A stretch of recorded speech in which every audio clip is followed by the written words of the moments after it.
Hello friends, Technique മലയാളത്തിലേക്ക് വീണ്ടും സ്വാഗതം. ഇന്ന് നമ്മൾ പരിചയപ്പെടുത്താൻ പോകുന്നത് iQOOന്റെ മറ്റൊരു മിഡ് റേഞ്ച് ഡിവൈസ് ആണ്. കഴിഞ്ഞ വർഷം iQOO 7 ഇറങ്ങിയിരുന്നു. നല്ലൊരു പ്രൊഡക്റ്റ് ആയിരുന്നു. അപ്പോൾ അതേ കാറ്റഗറിയിലാണ് പുതിയൊരു പ്രൊഡക്റ്റ് വന്നിരിക്കുന്നത്. നമ്മുടെ കയ്യിലുള്ളത് iQOO Neo 6 ആണ്. അപ്പോൾ ഇതൊരു പുതിയ ഡിവൈസ് ആണ്. ഇതിന്റെ വില നമുക്ക് ഇപ്പോൾ അറിയില്ല. iQOO പറഞ്ഞിരിക്കുന്നത് 30,000 രൂപയ്ക്ക് താഴെ ആയിരിക്കാനാണ് ചാൻസ്. ചിലപ്പോൾ ഓഫേഴ്സ് ഒക്കെ വെച്ച് അറൗണ്ട് 28,000-29,000 റുപ്പീസിന്റെ അടുത്ത് വരാനാണ് ചാൻസ്. അപ്പോൾ ഈ ഡിവൈസിന്റെ ഒരു അൺബോക്സിംഗ് ആണ് നമ്മൾ ചെയ്യാൻ പോകുന്നത്. കാരണം ഇതിന്റെ പ്രൈസ് അനൗൺസ് ചെയ്യുന്നത് 31-ാം തീയതിയാണ്. അതായത് മെയ് 31-നാണ് ഇതിന്റെ പ്രൈസ് അനൗൺസ് ചെയ്യുള്ളൂ. അപ്പോൾ അന്ന് മാത്രമേ നമുക്ക് ഇതിന്റെ പ്രൈസ് അറിയത്തുള്ളൂ. ഇത് രണ്ട് വേരിയന്റിൽ വരുന്നുണ്ട്. 8GB റാമും 12GB റാമും ഉണ്ട്. അപ്പോൾ രണ്ട് വേരിയന്റ് ഉണ്ട്, രണ്ട് കളേഴ്സും ഉണ്ട്. അപ്പോൾ നമ്മൾ ഇന്ന് ഈ വീഡിയോയിലൂടെ ഇതിന്റെ ഒരു അൺബോക്സിങ്ങും അതേപോലെ ഈ ഡിവൈസിന്റെ ഫീച്ചേഴ്സും സ്പെസിഫിക്കേഷൻ എല്ലാം തന്നെ നമ്മൾ പരിചയപ്പെടുത്തുന്നതാണ്. അപ്പോൾ അൺബോക്സിംഗ് തുടങ്ങുന്നതിന് മുമ്പായിട്ട് ഈ ചാനൽ ആദ്യമായിട്ടാണെങ്കിൽ ആ സബ്സ്ക്രൈബ് ബട്ടൺ ഒന്ന് പ്രസ് ചെയ്യുക. അതേപോലെ ബെൽ ഐക്കൺ കൂടെ ക്ലിക്ക് ചെയ്യുമ്പോൾ നിങ്ങൾക്ക് എല്ലാ വീഡിയോസിൻ്റെയും നോട്ടിഫിക്കേഷൻ കൂടെ ലഭിക്കുന്നതാണ്.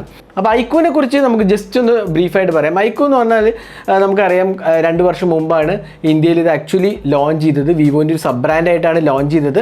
അപ്പോൾ iQOO യൂസ് ചെയ്യുന്നത് വിവോൻ്റെ ഫൺ ടച്ച് OIS ആണ്. അപ്പോൾ ഒരു ഇമ്പോർട്ടൻ്റ് ആസ്പെക്റ്റ് ഈ ബ്രാൻഡിനെ കുറിച്ച് പറയുക വെച്ചാൽ ഇതിൽ ഇവർ സോഫ്റ്റ്വെയർ അപ്ഡേറ്റ്സ് വളരെ നല്ല രീതിയിലാണ് അവർ കൊടുക്കുന്നത്. അത് നമ്മൾ എടുത്ത് പറയേണ്ട ഒരു കാര്യം തന്നെ. കാരണം അവരുടെ എല്ലാ ഡിവൈസസും Android 12 അപ്ഡേറ്റഡ് ആയിരുന്നു. ഫൺ ടച്ച് OIS ആണ് വളരെ ഇമ്പ്രൂവ്മെൻറ്റ് കാണിക്കുന്നുണ്ട്. അപ്പോൾ ആ ഒരു കാര്യത്തിൽ എനിക്ക് iQOOൽ ഭയങ്കര സാറ്റിസ്ഫൈഡ് ആണ്. കാരണം സോഫ്റ്റ്വെയർ അപ്ഡേറ്റ്സ് അവർ ഒരു മുൻതൂക്കം കൊടുക്കണ ഒരു ബ്രാൻഡായിട്ടാണ് എനിക്ക് തോന്നിയത്. അപ്പോൾ ഇവിടെയും നമുക്ക് അതേ ഒരു എക്സ്പീരിയൻസ് തന്നെ നമുക്ക് കിട്ടും. അതേപോലെ തന്നെ ഒരുപാട് പേര് ഇതിന് മുമ്പ് iQOOൻ്റെ അൺബോക്സിങ്ങിലൊക്കെ ചോദിച്ചൊരു കാര്യമാണ് സർവീസ് സെൻറ്റേഴ്സ്. അപ്പോൾ iQOOൻ്റെ സർവീസ് സെൻറ്റേഴ്സ് 650 ഉണ്ട്. ആക്ച്വലി വിവോ ആയിട്ടാണ് പാർട്ട്ണർ ചെയ്തിരുന്നത്. വിവോൻ്റെ സർവീസ് സെൻറ്ററിൽ ഇപ്പോൾ iQOOൻ്റെ ഫോൺസ് എല്ലാം തന്നെ എടുക്കും. 650+ സർവീസ് സെൻറ്റേഴ്സാണ് iQOO അവകാശപ്പെടുന്നത്. അപ്പോൾ നമുക്കിനി ഒട്ടും തന്നെ സമയം കളയാണ്ട് അൺബോക്സിങ്ങിലേക്ക് കിടക്കാം. അപ്പോൾ ഇതാണ് ബോക്സ് പാക്കേജ്. അപ്പോൾ നമുക്ക് കാണാം iQOO എഴുതി കാണാം. ഇത്തവണ സൈഡിൽ ഒന്നും തന്നെ എഴുതിയിട്ടില്ല, Neo 6 ഒന്നും എഴുതിയിട്ടില്ല. ബാക്കിൽ നമുക്ക് കാണാം iQOO Neo 6 എഴുതിയത് കാണാം. നമുക്ക് കിട്ടിയിരിക്കും 12GB റാം 256GB സ്റ്റോറേജ് ആണ്. ഡാർക്ക് നോവ എന്ന് പറഞ്ഞ കളറാണ്. കുറച്ചൊരു സൈബർ റേജ് എന്ന് പറഞ്ഞൊരു കളറും കൂടെ, അതൊരു കുറച്ച് ബ്ലൂയിഷ് കളറാണ്. ഇത് ഡാർക്ക് ഗ്രീനിഷ് കളറാണ്. Sir value 1.24 ഹെഡും 0.87 ബോഡിയും. 5G നെറ്റ്വർക്ക് ഉണ്ടല്ലോ, നമുക്ക് 5 5G നെറ്റ്വർക്കാണ്. 4G LTE, voice of wifi എല്ലാം തന്നെ കിട്ടുന്നതാണ്. അപ്പോൾ ഇതാണ് ബോക്സ് പാക്കേജ്. അപ്പോൾ ഇനി നമുക്ക് അടുത്ത് തന്നെ ബോക്സ് ഒന്ന് തുറക്കാം. ബോക്സ് തുറന്നിട്ട് പെട്ടെന്ന് തന്നെ ഫോണിലേക്ക് വരാം. അപ്പോൾ ഇതാണ് ഫോണ്. ഇതുണ്ടല്ലേ iQOO Neo 6. അപ്പോൾ ഇതിൻ്റെ ഒരു ഷോർട്ട് വീഡിയോ നമ്മൾ ഇന്നലെ ചെയ്തായിരുന്നു. അപ്പോൾ നിങ്ങൾ കണ്ടു കാണുമെന്ന് വിശ്വസിക്കുന്നു. അപ്പോൾ നമുക്ക് അടുത്ത് ബാക്കി ബോക്സിനകത്ത് എന്തൊക്കെയാണ് വരും നോക്കാം. ഇവിടെ നമുക്ക് കിട്ടുന്ന ഒരു ഇതാണ് കേസാണ്, ഒരു TPU കേസ്. നല്ലൊരു TPU കേസാണ്, കുഴപ്പമില്ലാത്തൊരു TPU കേസ്. പിന്നെ പ്രൊഡക്റ്റ് ഇൻഫർമേഷൻ ആൻഡ് വാറൻറ്റി ഗൈഡാണ് ഇതിൽ വരുന്നത്. അപ്പോൾ ഇതിൽ വേറൊരു കാര്യം എന്ന് വെച്ചാൽ ഇതിനകത്ത് നാനോ സിം കാർഡ് 2 ഉള്ളൂ. SD കാർഡ് സപ്പോർട്ട് ഇല്ല. അപ്പോൾ നിങ്ങൾ സ്റ്റോറേജ് എടുക്കുമ്പോൾ അത് ഇമ്പോർട്ടൻ്റ് ആസ്പെക്റ്റ് ആയിട്ട് കൺസിഡർ ചെയ്യാം. ഇവിടെ നമുക്കൊരു USB Type-C ചാർജിങ് കേബിളാണ് കിട്ടുന്നത്. പിന്നെ USB Type-C to 3.5mm adapter ഉണ്ട്. അത് നല്ലൊരു ഫീച്ചറാണ്. കാരണം നിങ്ങൾ 3.5mm ഓഡിയോ ജാക്ക് വേണം എന്നുള്ള ഒരാളാണെങ്കിൽ ഇത് യൂസ് ചെയ്യാം. 3.5 ജാക്ക് USB Type-C പോർട്ട് വഴി നിങ്ങൾക്ക് യൂസ് ചെയ്യാവുന്ന ഒരു കാര്യമാണ്. പിന്നെ നമുക്ക് കിട്ടുന്ന ഒരു സിം ഇജക്റ്റർ പിന്നാണ്. അതേപോലെ ലാസ്റ്റ് നമുക്ക് കിട്ടുന്ന ഒരു 80W അഡാപ്റ്ററാണ്. ഇതൊരു നല്ല ഫീച്ചറാണ്. കാരണം 80W സപ്പോർട്ടാണ്. കണ്ടില്ലേ, 20W 4A, അതായത് 80W അല്ലെങ്കിൽ 11V 6A, 66W, പിന്നെ 18W, പിന്നെ സ്റ്റാൻഡേർഡ് 10W. അങ്ങനെ 4 ഔട്ട്പുട്ടാണ് സപ്പോർട്ട് ചെയ്തിരിക്കുന്നത്. ഈ ഡിവൈസ് 80W ചാർജിങ് ആണ് സപ്പോർട്ട് ചെയ്തിരിക്കുന്നത്. അപ്പോൾ നമുക്ക് ഡിഫറൻ്റ് ആയി ചാർജിങ് ടെസ്റ്റ് നമ്മൾ ചെയ്യുന്നതാണ്. പക്ഷേ ഇത് ആണ് ചാർജർ. അപ്പോൾ ഇത്രയാണ് ബോക്സിനകത്ത് വരുന്നത്. നമുക്ക് ഡിവൈസ് ഒന്ന് ബൂട്ട് ചെയ്യാം. അപ്പോൾ ഫോൺ ബൂട്ട് ചെയ്തുകൊണ്ടിരിക്കുകയാണ്. അപ്പോൾ നമുക്ക് ആദ്യം തന്നെ ഇതിൻ്റെ ഡിസൈൻ ആസ്പെക്റ്റ് ഒന്ന് പറയാം. അപ്പോൾ ഇതാണ് iQOO Neo 6. ഇവിടെ ട്രിപ്പിൾ ക്യാമറ സെറ്റപ്പാണ് വരുന്നത്. നിയോ എന്ന് എഴുതിയതാണ്. ഒപ്റ്റിക്കലി മിഡ് സ്റ്റെബിലൈസേഷൻ ഇവിടെ എഴുതിയത് കാണാം. AI camera. പിന്നെ ഇവിടെ ഒരു LED ഫ്ലാഷ് ആണ്. iQOOൻ്റെ ബ്രാൻഡിങ് കാണാം. ഇതൊരു ഗ്രീനിഷ് കളറാണ്. ആക്ച്വലി ഇതൊരു ലൈറ്റിൽ വരുമ്പോൾ കണ്ടില്ലേ, കുറച്ചൊരു ഗ്രീനിഷ് കളറാണ്. ഒരു പാറ്റേൺ ആണ്. ഇത് പോളികാർബണേറ്റ് മെറ്റീരിയലാണ് ബാക്കിൽ കൊടുത്തിരിക്കുന്നത്. ഗ്ലാസ് അല്ല, പോളികാർബണേറ്റ് ആണ്. എങ്കിലും നല്ലൊരു ഫിറ്റ് ആൻഡ് ഫിനിഷും ഒരു മെറ്റീരിയൽ ക്വാളിറ്റിൻ്റെ iQOOൻ്റെ ബ്രാൻഡിങ് കാണാം. സൈഡിൽ ഇവിടെ പവർ ആൻഡ് വോളിയം കീസ് കാണാം. മോൾ ഭാഗത്ത് ഓപ്പണിങ്സ് സ്ലോട്ട്സ് ഒന്നും തന്നെ ഇല്ല. പിന്നെ ഇവിടെ ലെഫ്റ്റ് സൈഡിൽ വീണ്ടും ഓപ്പണിങ്സ് സ്ലോട്ട്സ് ഒന്നുമില്ല. ബോട്ടം സൈഡിൽ ഇവിടെ ഒരു USB Type-C പോർട്ടും അതേപോലെ ഇവിടെ നമുക്ക് സിം ട്രേ ആണ്. ഇതിനകത്ത് SD കാർഡ് ഇല്ല, ഡ്യുവൽ സിം മാത്രമേ ഉള്ളൂ. പിന്നെ ഒരു സ്പീക്കറാണ്, ഡ്യുവൽ സ്പീക്കേഴ്സാണ് ഇത് സപ്പോർട്ട് ചെയ്തിരിക്കുന്നത്. അപ്പോൾ നല്ലൊരു ഫിറ്റ് ആൻഡ് ഫിനിഷും ബിൽഡ് ക്വാളിറ്റി ഉണ്ട്, കാരണം നല്ലൊരു ഇൻ ഹാൻഡ് ഫീൽ നമുക്ക് കിട്ടുന്നത്. പ്രത്യേകിച്ച് ക്യാമറ ലേഔട്ടൊക്കെ നല്ല രീതിയിലാണ് കാർവ് ഔട്ട് ചെയ്തിരിക്കുന്നത്. ഇവിടെ ചെറിയൊരു റേസ്ഡ് പോർഷൻ കാണാം, നിങ്ങൾക്ക് കേട്ടില്ലേ, ചെറുതായിട്ട് റേസ്ഡ് പോർഷനാണ് വരുന്നത്. ഇപ്പോൾ നമ്മൾ ഫോൺ ബൂട്ട് ചെയ്തിരിക്കുകയാണ്, ഇതാണ് നമുക്ക് ഡിസ്പ്ലേ കിട്ടുന്നത്. അപ്പോൾ ആദ്യം തന്നെ നമുക്ക് ഡിസ്പ്ലേ കുറിച്ച് പറയാം. ഇവിടെ നമുക്ക് കിട്ടുന്ന ഒരു AMOLED ഡിസ്പ്ലേ ആണ്, 120 Hz റിഫ്രഷ് റേറ്റ് ആണ് വരുന്നത്.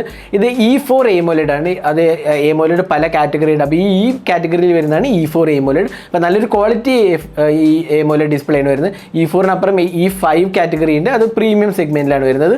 E4 നല്ലൊരു ക്വാളിറ്റിയാണ്. അപ്പോൾ നമുക്ക് ഇവിടെ കിട്ടുന്ന E4 AMOLED ഡിസ്പ്ലേ ആണ്. സെറ്റിംഗ്സിൽ പോയി കഴിഞ്ഞാൽ നമുക്ക് ഡിസ്പ്ലേ ഓപ്ഷൻസിൽ ജസ്റ്റ് ഒന്ന് കാണാം, refresh rate, display and brightness. ഇവിടെ നമുക്ക് സ്ക്രീൻ റിഫ്രഷ് റേറ്റ് കാണാം, 120 Hz, 60 Hz, അല്ലെങ്കിൽ സ്മാർട്ട് സ്വിച്ച് ഉള്ള ഓപ്ഷൻ ഉണ്ട്. അപ്പോൾ നമുക്ക് അങ്ങനെ ഓപ്റ്റ് ചെയ്യാവുന്നതാണ്. പിന്നെ സ്ക്രീൻ കളേഴ്സ് നമുക്ക് ചേഞ്ച് ചെയ്യാം, standard, bright, professional screen colours change ചെയ്യാം, കളർ ടെമ്പറേച്ചറും ചേഞ്ച് ചെയ്യാവുന്നതാണ്. നമുക്ക് അറൗണ്ട് 1300 പീക്ക് ബ്രൈറ്റ്നസ് ആണ് വരുന്നത്, നിറ്റ്സ് പീക്ക് ബ്രൈറ്റ്നസ് ആണ് ഇതിനകത്ത് വരുന്നത്. അതേപോലെ നമുക്ക് ഞാൻ നേരത്തെ പറഞ്ഞു E4 AMOLED 120 Hz refresh rate ആണ് വരുന്നത്. അപ്പോൾ നല്ലൊരു ക്വാളിറ്റി ഡിസ്പ്ലേ നമുക്ക് തീർച്ചയായിട്ടും പറയാം, നല്ല ടച്ച് റെസ്പോൺസ് ആണ്. അതേപോലെ തന്നെ എന്താ പറയുക, കളേഴ്സും നല്ല വിവിഡ് ആൻഡ് ബ്രൈറ്റ് കളേഴ്സാണ്. അപ്പോൾ നല്ലൊരു ക്വാളിറ്റി AMOLED ഡിസ്പ്ലേ ആയിട്ട് നമുക്ക് തീർച്ചയായും വിശേഷിപ്പിക്കാവുന്നതാണ്. ഇനി ഇതിനകത്ത് പഞ്ച് ഹോൾ സെൽഫി ക്യാമറയാണ് വരുന്നത്. ഇന്നലെ ഷോർട്സ് ഇട്ടപ്പോൾ ഒരുപാട് പേര് ഇത് ഡ്രോപ്പ് നോച്ചാന്ന് പറഞ്ഞു. ഡ്രോപ്പ് നോച്ച് അല്ല, പഞ്ച് ഹോൾ സെൽഫി ക്യാമറയാണ് കൊടുത്തിരിക്കുന്നത്. അപ്പോൾ ഡിസ്പ്ലേ ക്വാളിറ്റിയിൽ ഞാൻ സാറ്റിസ്ഫൈഡ് ആണ്. നല്ലൊരു റിഫ്രഷ് റേറ്റ്, നല്ലൊരു ക്വാളിറ്റി ഡിസ്പ്ലേ ആണ് ഇവിടെ കൊടുത്തിരിക്കുന്നത്. ഇനി സോഫ്റ്റ്വെയറിൻ്റെ കാര്യത്തിൽ പറയുകയാണെങ്കിൽ നമുക്ക് ഇവിടെ കിട്ടുന്നത് ഫൺ ടച്ച് OS ആണ്. എബൌട്ട് Neo 6 എടുത്തു കഴിഞ്ഞാൽ fun touch OS, Android version 12 ആണ്. നല്ലൊരു ഫീച്ചറാണ്. ഞാൻ നേരത്തെ പറഞ്ഞു iQOO ഡെഫിനറ്റ്ലി ഇമ്പ്രൂവിംഗ് ആണ്, കാരണം എല്ലാ ഡിവൈസസിലും ഇപ്പോൾ ആൻഡ്രോയിഡ് 12 അവൈലബിൾ ആണ്. കഴിഞ്ഞ വർഷം ഇറങ്ങിയ ഡിവൈസ് ആണെങ്കിലും ഈ വർഷത്തെ ആണെങ്കിലും എല്ലാത്തിലും തന്നെ ആൻഡ്രോയിഡ് 12 ഉണ്ട്. നല്ലൊരു ഫീച്ചറായിട്ട് നമുക്ക് പറയാം, കാരണം ഒരുപാട് ബ്രാൻഡ് ഇപ്പോഴും ആൻഡ്രോയിഡ് 11 ഫോൺ ഇറക്കുന്നുണ്ട്. പ്രീമിയം ആണെങ്കിലും മിഡ് റേഞ്ച് ആണെങ്കിലും ഒക്കെ തന്നെ വരുന്നുണ്ട്. ഇവിടെ അവരെല്ലാ ഫോണിലും ആൻഡ്രോയിഡ് 12 കൊടുത്തു എന്ന് മാത്രമല്ല, പുതിയ ഫോൺ എല്ലാം തന്നെ ആൻഡ്രോയിഡ് 12 ആണ് വരുന്നത്. ഇതൊരു നല്ല ഇമ്പ്രൂവിംഗ് ആസ്പെക്റ്റ് ആയിട്ട് നമുക്ക് പറയാൻ സാധിക്കും. ഇനി ഇതിനകത്ത് വരുന്നത് ക്വാൾകോമിൻ്റെ സ്നാപ്ഡ്രാഗൺ 870 ചിപ്പാണ്, ഒക്ടോകോർ പ്രോസസ്സറാണ്, 3.2 GHz ക്ലോക്ക് സ്പീഡാണ് വരുന്നത്, 12+4 GB റാമാണ്. വേറൊരു വേർഷൻ എന്ന് പറഞ്ഞാൽ 8+128 GB സ്റ്റോറേജ് ആണ് വരുന്നത്. നമുക്കിവിടെ കിട്ടിയിരിക്കുന്നത് 12+256 GB സ്റ്റോറേജ് വേരിയൻ്റ് ആണ്. അപ്പോൾ പെർഫോമൻസിൻ്റെ കാര്യം പറയുകയാണെങ്കിൽ നമുക്ക് നല്ല ഒരു പെർഫോമൻസ് നമുക്ക് ഡെഫിനറ്റ്ലി എക്സ്പെക്ട് ചെയ്യാം. പിന്നെ 30,000 രൂപയ്ക്ക് താഴെ iQOO ഇതിനെ ഒരു നല്ലൊരു ഗെയിമിംഗ് ഡിവൈസായിട്ടാണ് പ്രൊമോട്ട് ചെയ്തിരിക്കുന്നത്. കാരണം ഇതിനകത്ത് ലിക്വിഡ് ചേമ്പറും വേപ്പർ ചേമ്പർ കൂളിംഗ് എല്ലാം തന്നെ ഇൻക്ലൂഡഡ് ആണ്. പിന്നെ Z axis vibration motor, 4D game options എല്ലാം തന്നെ ഇതിനകത്ത് കൊടുത്തിട്ടുണ്ട്. നമുക്ക് ഗെയിമിംഗ് ഓപ്ഷൻസ് അൾട്രാ ഗെയിം മോഡിൽ എടുത്തു കഴിഞ്ഞാൽ ഇതിനകത്ത് അഡീഷണൽ ഗെയിമിംഗ് ഓപ്ഷൻസ് കാണാം, sports mode, 4D game vibrations, അങ്ങനെ ഫ്രെയിം റേറ്റ് പ്രയോറിറ്റി, ഒരുപാട് ഗെയിമിംഗ് ഓപ്ഷൻസ് ഇതിനകത്ത് കൊടുത്തിട്ടുണ്ട്. അതേപോലെ തന്നെ ഇതിനകത്ത് UFS 3.1 സ്റ്റോറേജ് സപ്പോർട്ടാണ് വരുന്നത്. അതുകൂടാണ്ട് ഇത് ബാറ്റിൽ ground mobile pro series 2022 official sponsor കൂടിയാണ്. അപ്പോൾ ഗെയിമിങ്ങിന് മുൻതൂക്കം കൊടുത്തിട്ടുള്ള ഒരു ഡിവൈസാണ് ഇതിനകത്ത് വന്നിരിക്കുന്നത്. പിന്നെ ഇതിനകത്ത് 2 അഡീഷണൽ ആക്സസറിയും കൂടി വരുന്നുണ്ട്. കൂളിംഗ് ബാക്ക് പാക്ക്, അതായത് ഫോൺ കൂൾ ചെയ്യാൻ വേണ്ടിയിട്ടുള്ള ഒരു അഡീഷണൽ ആക്സസറിയാണ്. അതേപോലെ തന്നെ ഗെയിമിംഗ് ഒരുപാട് ചെയ്യുന്നവർക്ക് ഫിംഗർ സ്ലീവ് ഓപ്ഷൻ ഉണ്ട്. ഇതെന്ന് വെച്ചാൽ ഗെയിമിംഗ് ഇമ്പ്രൂവ് ചെയ്യാനും ബെറ്റർ ടച്ചും അതേപോലെ നമ്മുടെ കയ്യിൽ നനവ് വരാതിരിക്കാനൊക്കെ ഉള്ള ഒരു ഓപ്ഷനാണ് ഫിംഗർ സ്ലീവ്, അതും ഇതിനകത്ത് കൊടുത്തിട്ടുണ്ട്. അപ്പോൾ നല്ലൊരു ഗെയിമിംഗ് ഡിവൈസായിട്ട് നമുക്ക് ഇതിനെ വിശേഷിപ്പിക്കാവുന്നതാണ്. പെർഫോമൻസ് കാര്യത്തിൽ നല്ലൊരു എക്സ്പീരിയൻസ് നമുക്ക് കിട്ടുന്നുള്ളത് ഒരു സംശയമില്ല. പിന്നെ സോഫ്റ്റ്വെയറിൻ്റെ കാര്യം പറയുകയാണെങ്കിൽ കുറച്ച് പ്രീ ഇൻസ്റ്റാൾഡ് ആപ്സ് ഉണ്ട്. ഫോർ എക്സാമ്പിൾ ബൈജു, ഫേസ്ബുക്ക്, അങ്ങനെ ഒരുപാട് പ്രീ ഇൻസ്റ്റാൾഡ് ആപ്സ് ഉണ്ട്. എന്നാലും ഒരുപാടൊന്നുമില്ല, കുറച്ച് കൺട്രോൾഡ് ആണ്. അതിൽ എനിക്ക് തോന്നുന്നു നല്ലൊരു ഇമ്പ്രൂവ്മെൻ്റ് ഉണ്ടെന്ന് വേണമെങ്കിൽ പറയാം, കാരണം ഒരുപാടധികം പ്രീ ഇൻസ്റ്റാൾഡ് ആപ്സ് ഇതിനകത്ത് കൊടുത്തിട്ടില്ല. ഇനി ഇതിൻ്റെ ക്യാമറയെ കുറിച്ച് പറയാം. ഇതിനകത്ത് ഒരു 64 MP ട്രിപ്പിൾ ക്യാമറയാണ്, 64 MP പ്രൈമറി സെൻസറാണ്, GW1P സെൻസറാണ് വരുന്നത്, ഒരു 8 MP അൾട്രാ വൈഡും ഒരു മാക്രോ സെൻസറാണ്, ഒരു 16 MP സെൽഫി ക്യാമറയാണ് കൊടുത്തിരിക്കുന്നത്. അപ്പോൾ ക്യാമറ UI എടുത്തു കഴിഞ്ഞാൽ നമുക്ക് റെഗുലറായി കാണുന്ന എല്ലാ UI ഓപ്ഷൻസും വരാം. വീഡിയോ റെക്കോർഡിംഗ് നമുക്ക് കാണാം, 4K, നമുക്ക് 60 FPS സപ്പോർട്ടഡ് ആണ്, 30 FPS ഉണ്ട്, 1080p, 60 and 30 FPS സപ്പോർട്ടഡ് ആണ്. 4K 60 FPS ഈ പ്രൈസ് സെഗ്മെൻറ്റിൽ വളരെ ചുരുക്കം ഫോൺസിലേ വരുന്നുള്ളൂ, അത് ഇതിനകത്ത് കൊടുത്തിട്ടുണ്ട്. പിന്നെ നമുക്ക് അഡീഷണൽ ഓപ്ഷൻസ് കാണാം, slow motion, macro mode, dual video mode, ഇങ്ങനത്തെ ഓപ്ഷൻസ് എല്ലാം തന്നെ കൊടുത്തിട്ടുണ്ട്. നമുക്ക് കുറച്ച് ക്യാമറ സാമ്പിൾസ് കൂടി കണ്ടേക്കാം. ഇതെല്ലാം iQOO Neo 6 എന്നെടുത്ത ക്യാമറ സാമ്പിൾസ് ആണ്. നല്ലൊരു ക്യാമറയായിട്ട് എനിക്ക് തോന്നിയത്. ഡീറ്റെയിൽഡായി നമ്മൾ ടെസ്റ്റ് ചെയ്തിട്ട് ക്യാമറയെക്കുറിച്ച് പറയുന്നതാണെങ്കിലും ഫസ്റ്റ് ഇംപ്രഷനിൽ നല്ലൊരു ക്യാമറയായിട്ടാണ് എനിക്ക് തോന്നുന്നത്.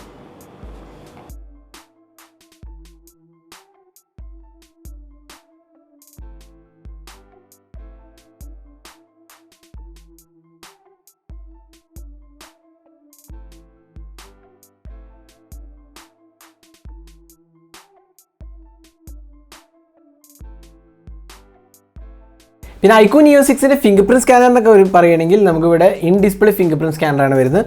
ജസ്റ്റ് പെർഫോമൻസ് ഒന്ന് കാണിച്ചു കഴിഞ്ഞാൽ അതിൻ്റെ നല്ല ഒരു ഫാസ്റ്റ് ഫിംഗർ പ്രിന്റ് സ്കാനറായിട്ട് എനിക്ക് തോന്നിയത് ഇൻ ഡിസ്പ്ലേ ഫിംഗർ പ്രിന്റ് സ്കാനറാണ്. അപ്പോൾ ഈ സെഗ്മെൻറ്റിൽ എനിക്ക് തോന്നുന്നു പൊതുവെ iQOO മുമ്പും in display fingerprint scanner തന്നിട്ടുണ്ട്. അപ്പോൾ ഇവിടെയും നമുക്ക് അത് തന്നെയാണ് കിട്ടുന്നത്. ഇനി ഇതിൻ്റെ ബാറ്ററി ലൈഫിനെ കുറിച്ച് പറയുകയാണെങ്കിൽ ഇതിനകത്ത് 4700 mAh കപ്പാസിറ്റി ബാറ്ററിയാണ്. 80 watt ഫാസ്റ്റ് ചാർജിങ് ആണ് സപ്പോർട്ട് ചെയ്തിരിക്കുന്നത്. അതുകൊണ്ട് നമുക്ക് വളരെ ഫാസ്റ്റ് ആയിട്ട് ബാറ്ററി ചാർജ് ചെയ്യാം. 4700 കുഴപ്പമില്ലാത്തൊരു കപ്പാസിറ്റിയാണ്, വളരെ അടിപൊളിയാന്ന് പറയാൻ പറ്റില്ല. കാരണം 5000 ഈ പ്രൈസ് സെഗ്മെൻറ്റിൽ പൊതുവെ സ്റ്റാൻഡേർഡായി വരാറ്. എങ്കിലും 4700 നല്ലൊരു കപ്പാസിറ്റി നമുക്ക് ഇതിന് വിശേഷിപ്പിക്കാവുന്നതാണ്. അതേപോലെ 80 watt ചാർജിങ് നല്ല ഫാസ്റ്റ് ആയിരിക്കും. നമ്മൾ ചാർജിങ് ടെസ്റ്റ് ചെയ്താലേ നമുക്ക് കൃത്യമായി പറയാൻ പറ്റും. അറൗണ്ട് ഹാഫ് ആൻ അവറിനകത്ത് ഫുൾ ചാർജ് ആവേണ്ടതാണ് 4700. നമ്മൾ എന്താണെങ്കിലും ഡീറ്റെയിൽ ആയി ടെസ്റ്റ് നടത്തുന്നതാണ്. അപ്പോൾ ഇതായിരുന്നു iQOO Neo 6ന്റെ ഒരു detail unboxing hands on video. Camera സാമ്പിൾസും അതേപോലെ സോഫ്റ്റ്വെയർ എല്ലാ ഫീച്ചേഴ്സും നമ്മൾ പരിചയപ്പെടുത്തി. അപ്പോൾ നിങ്ങൾക്ക് എല്ലാവർക്കും അറിയാൻ ആകാംക്ഷ ഇതിൻ്റെ പ്രൈസ് ആയിരിക്കും. പ്രൈസ് അനൗൺസ് ചെയ്തിട്ടില്ല, ഞാൻ നേരത്തെ പറഞ്ഞു. ഇതിൻ്റെ പ്രൈസിങ് പ്രോബബ്ലി 128 ഒരു 28-29 റേഞ്ചിലാണ് വരാൻ ചാൻസ്. അത് എൻ്റെ ഒരു ഗസ്സാണ്. നമുക്ക് പ്രൈസിങ്ങിനെ കുറിച്ച് ഒരു ഡീറ്റെയിൽസും തന്നിട്ടില്ല. വെറും 30,000 താഴെയാവുമെന്ന് മാത്രമേ പറഞ്ഞിട്ടുള്ളൂ. അപ്പോൾ ഓഫേഴ്സൊക്കെ വെച്ച് പ്രോബബ്ലി ഒരു 28-29 റേഞ്ച് ആയിരിക്കാനാണ് ചാൻസ്. അതേപോലെ 12+ 256GB സ്റ്റോറേജ് വേരിയൻ്റ് ഉണ്ട്. അത് പ്രോബബ്ലി 30,000 രൂപയുടെ മുകളിലാവാനാണ് ചാൻസ്, സ്ലൈറ്റ്ലി എബോവ് ആവാനാണ് ചാൻസ്. എങ്കിലും നമുക്കിതിനെക്കുറിച്ചൊരു ഡീറ്റെയിൽസും അറിയില്ല. 31-ാം തീയതി നമ്മൾ ബാക്കി വീഡിയോസ് പോസ്റ്റ് ചെയ്യുമ്പോൾ നമുക്ക് പ്രൈസ് കൂടെ അപ്ഡേറ്റ് ചെയ്യുന്നതാണ്. അപ്പോൾ നല്ലൊരു ഡിവൈസായിട്ട് എനിക്ക് തോന്നിയത്. ഫസ്റ്റ് ഇംപ്രഷൻസിൽ എനിക്ക് വളരെ ഇഷ്ടപ്പെട്ടു. നല്ലൊരു പവർഫുൾ ഡിവൈസാണ്. ക്യാമറയുടെ കാര്യത്തിലാണെങ്കിലും വലിയ കോംപ്രമൈസ് ഒന്നും തന്നെ നമുക്ക് ഇതിനകത്ത് കാണാൻ സാധിക്കുന്നില്ല. നല്ലൊരു പെർഫോമൻസ് ഓറിയൻറ്റഡ്, പ്രത്യേകിച്ച് ഗെയിമേഴ്സിനൊക്കെ 30,000 രൂപയ്ക്ക് താഴെ നല്ലൊരു സ്ട്രോങ് പെർഫോമിംഗ്, നമുക്കറിയാം Qualcommന്റെ Snapdragon 870 നല്ലൊരു ചിപ്പാണ്. അതുകൊണ്ട് തന്നെ നമുക്ക് നല്ലൊരു ഗെയിമിംഗ് എക്സ്പീരിയൻസും ഇതിന്ന് എക്സ്പെക്ട് ചെയ്യാവുന്നതാണ്. എങ്കിലും നമ്മളിത് ടെസ്റ്റ് ചെയ്താലേ നമുക്ക് ഇതിനെക്കുറിച്ച് വിശദമായി പറയാൻ പറ്റുള്ളൂ. ഇതിൻ്റെ ഫസ്റ്റ് ഇംപ്രഷൻസിൽ എനിക്ക് ഈ ഡിവൈസ് ഇഷ്ടപ്പെട്ടു. അപ്പോൾ നല്ലൊരു മിഡ് റേഞ്ച് ഡിവൈസ് ആയിട്ടാണ് എനിക്ക് തോന്നിയത്. അപ്പോൾ നമ്മൾ കൂടുതൽ വീഡിയോസ് നമ്മൾ 31-ാം തീയതി പോസ്റ്റ് ചെയ്യാനാണ്. അപ്പോൾ സ്റ്റേ ട്യൂൺ ഫോർ ദാറ്റ്. അപ്പോൾ ഇതായിരുന്നു iQOO Neo 6ന്റെ അൺബോക്സിംഗ് വീഡിയോ. നിങ്ങൾക്ക് ഇഷ്ടപ്പെട്ടു എന്നായിരിക്കും. കൂടുതൽ വീഡിയോസിനായി ആ ചാനൽ സബ്സ്ക്രൈബ് ചെയ്യുന്നൊപ്പം തന്നെ ബെൽ ഐക്കോൺ ക്ലിക്ക് ചെയ്യുമ്പോൾ നിങ്ങൾക്ക് എല്ലാ വീഡിയോസിൻ്റെയും നോട്ടിഫിക്കേഷൻ കൂടെ ലഭിക്കുന്നതാണ്. അപ്പോൾ thanks for watching. Hope to see you in our next video. Have a great day.